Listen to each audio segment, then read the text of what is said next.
पहली बात यह है कि उम्मुल मोमिनीन की उम्र उस वक्त कितनी थी, इस चीज़ का ताल्लुक़ हमारे दीन से बिल्कुल नहीं।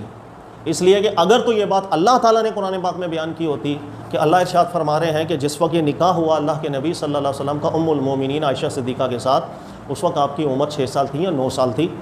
फिर उसका ताल्लुक़ हमारा दीन हो जाता। यानी हम कहते हैं चूँकि अल्लाह ने ये बात की है लिहाजा वो कतई बात